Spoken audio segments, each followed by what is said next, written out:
Inilah risalah yang dinamakan Fathul Arifin, yang diterjemahkan dengan bahasa Melayu pada menyatakan bai'ah az-zikir dan silsilah al-qadiriyah dan an-naqsyabandiyah. Nafa'allahu ta'ala biha jami'al muslimin wal muslimat. Amin. Itu pembukaan kitab dia punya cover lah. Ini kitab usianya 152 tahun. Kitab yang di tangan ini usianya 152 tahun. Tamat penulisannya pada 1874. Syekh Ahmad Khatib Sambas meninggal 1875. Jadi ini mungkin demi wasiat lah. Mungkin wasiatnya dia kepada murid-muridnya, Syekh Ahmad Al-Bali ni yang menulis ni, yang mendengar daripada Syekh Ahmad Khatib Sambas, ada nama dia di belakang. Dia tawaduk mereka sebagai murid, dia tak tulis nama dia kat sini pun. Kalau tak baca dia tak tahu apa tulis ni. Jadi belakangnya ada. Belakang ada dua orang yang menulis. Satu daripada Syekh Ahmad Bali Al-Bali ni, dia yang mendengar Syekh Ahmad Khatib Sambas, dia yang merakamkan. Dan lagi satu daripada matba' tu, yang printer tu daripada Al-Azhar. Jadi belakang pun diorang ada tulis, diorang mengiktiraf kitab ini sebagai kitab yang luar biasa daripada Al-Azhar, luar biasa. Jadi kita baca sikitlah. Alhamdulillah, salatu wassalamu ala Rasulillah. Dengan nama Allah yang Maha Pengasih, Maha Penyayang, bermula segala puji itu bagi Allah Ta'ala, dan rahmat Allah dan salamnya itu atas persuruh Allah, yaitu Nabi Muhammad sallallahu alaihi wasallam. Wa ba'd.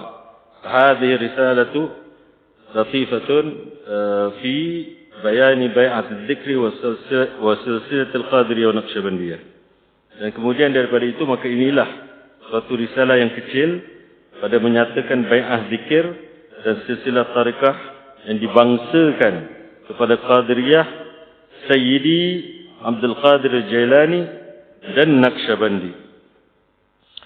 Maka adalah dua tarikat ini itu terhimpun kepada silsilah Qadiriyah, iaitu kepada syekh kita dan guru kita yang al-alim, al-allamah wal bahrul fahamah, Maulana Syekh Ahmad Khatib bin Abdul Ghaffar Sambas, yang bermukim dan yang tinggal di negeri Mekah Al-Musharrafah.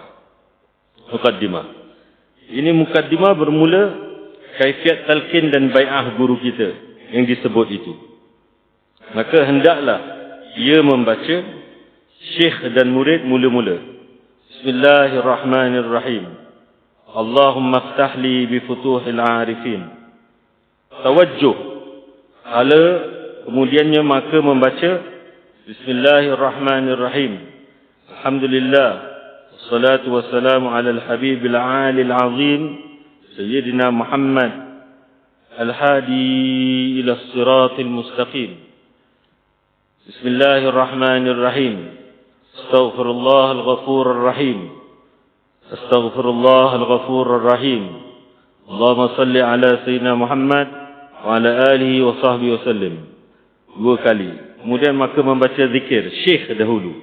La ilaha illallah 3 kali. Maka mengata pula murid 3 kali. Kemudian disudahinya dengan Sayyiduna Muhammadur Rasulullah sallallahu alaihi wasallam. Kemudian maka mengata syekh dahulu. Maka mengata murid kemudian. Maka membaca keduanya. Allahumma salli ala Sayyidina Muhammad salatan tunjina biha min jamil ahwalil afat, taqdirna biha jamil hajat, wa tutahhiruna biha min jamil sayyiat, tarfa'una biha 'ala darajat, tuballighuna biha aqsal ghayat min jamil khairat fil hayati wa ba'da al-mamat. Kemudian membaca innal ladzina yubayyi'unaka innama yubayyi'una Allah yadullahi fawqa aydihim faman nakatha fa innama yankuthu ala nafsihi wa man awfa bima 'ahada alaihi Allah fasayutihi ajran 'azima. Kemudian membaca Fatihah sekali kepada sekalian masyayikh al-silsilah al-Qadiriyah wa Naqsyabandiyah, khususan Sultan al-Awliya Sayyidina Syekh Abdul Qadir Jailani wa Sayyid al-Ta'ifah as-Sufiyah Sayyidi Syekh Junaid al-Baghdadi qaddasallahu sirrahuma. Kemudian membaca doa syekh bagi murid bagi barang yang ringan baginya.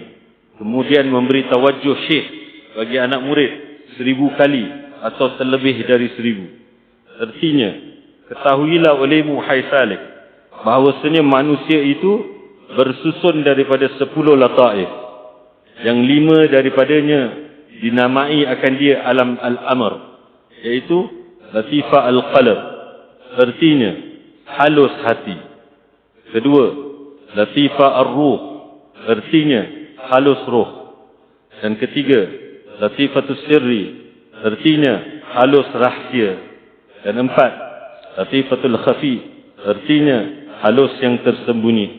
Dan 5, latifatul akhfa, artinya halus yang terlebih tersembunyi.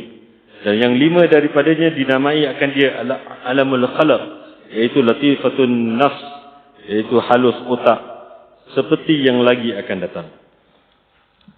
Begitulah sikit kita baca sikit-sikit. Ini moga-moga ada manfaatnya. Kuncinya adalah kita kena yakin apa yang kita zikir itu bukan daripada tak ada kitabnya, ilmunya, walinya.